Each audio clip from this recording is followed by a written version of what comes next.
ఈ రోజు నేను మీకు మా క్లయింట్ కథ చెప్తాను. బికాస్ తన కథ అందరికి తెలియాలి అని తనే మాతో అంది కాబట్టి. సో తన ప్రైవసీకి ఎలాంటి ప్రాబ్లం లేకుండా తన పేరును గీత అనుకుందాం. సో గీతకి లాస్ట్ ఇయర్ పెళ్లి చేద్దామని వాళ్ళ ఇంట్లో చాలా సంబంధాలు చూశారు. లాస్ట్ కి వస్తే అబ్బాయి యుఎస్ లో సెటిల్ అయ్యాడు, బాగా సంపాదిస్తున్నాడు అని చెప్పేసి ఒక ఎన్ఆర్ఐకి ఇచ్చి పెళ్లి చేశారు. అబ్బాయి ఇండియాకి వచ్చాడు, హడావిడిగానే పెళ్లి చేసుకున్నాడు, కట్నం తీసుకున్నాడు, అమ్మాయిని కూడా తీసుకుని యుఎస్ కి వెళ్ళిపోయాడు. అమ్మాయి యుఎస్ ఇంటికి వెళ్ళేసరికి ఈ అబ్బాయి తీసుకెళ్లిన ఇంట్లో ఆల్రెడీ ఇంకో అమ్మాయి ఉంది. ఎందుకంటే ఆ అబ్బాయి అండ్ అక్కడ ఆల్రెడీ ఉన్న అమ్మాయి ఇద్దరు కూడా చాలా కాలం నుంచి లివ్ ఇన్ లో ఉన్నారు. ఈ అబ్బాయి అక్కడ ఏదో బిజినెస్ పెట్టాడు, వాడు ఒక 2 కోట్లు లాస్ అయ్యాడు. సో ఆ లాస్ ని రికవర్ చేయడం కోసం అని చెప్పేసి ఇండియాకి వచ్చి ₹1,00,00,000 కట్నం తీసుకొని పెళ్లి చేసుకొని ఈ అమ్మాయిని తీసుకొని అక్కడికి వెళ్ళాడు. ఈ విషయం గీతకి తెలిసిన తర్వాత ఏం చేయాలో తనకు అర్థమే కాలే. ఇంట్లో కూడా చెప్పాలా వద్దా అన్న డైలమాలోనే ఉండిపోయింది. తన బ్రెయిన్ పని చేయలేదు అసలు. వీడేం చేశాడు, ఈ అమ్మాయి ఎలాగో ఇంట్లో చెప్పట్లేదు కదా అని చెప్పి కంప్లీట్లీ తనను ఒక మేడ్ లాగా మార్చేశాడు. ఇంకా చూసి తిన వల్ల గాక ఇంట్లో చెప్పేసింది. ఇంట్లో వారం 10 రోజులు బాగా ఏడ్చేశారు. అండ్ వారం రోజుల తర్వాత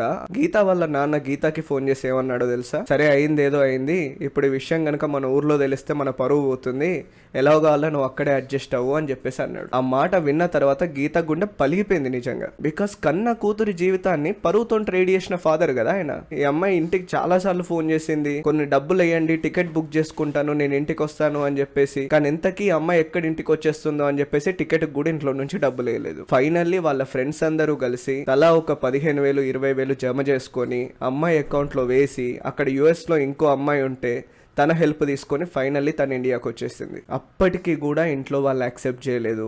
నువ్వు మళ్ళీ వెళ్ళు అని చెప్పేసి ఫోర్స్ చేశారు. ఇంకా అమ్మాయి ఒంటరిగానే ఉంటుంది. ఇంకా నాకెవరు లేరు, చచ్చిపోదాం అనుకుని ఫైనల్లీ ఇంత నేను నా లైఫ్ కోసం కష్టపడింది చావడానికా అని చెప్పేసి సెషన్స్ తీసుకుంటూ ఉంది. ఈ కథ నేను మీతో ఎందుకు చెప్పానంటే, మనకు తెలిసిన గీత ఒక్కరే, కానీ ప్రపంచంలో చాలా మంది గీతలు ఉన్నారు. ఒకవేళ మీరు ఒక గీత అయితే నిర్మోహమాటంగా మీ జీవితాన్ని నిలబెట్టుకోవడానికి ఇలాంటి విషయాల్లో అమ్మా నాన్న గురించి కూడా ఆలోచించాల్సిన అవసరం లేదు.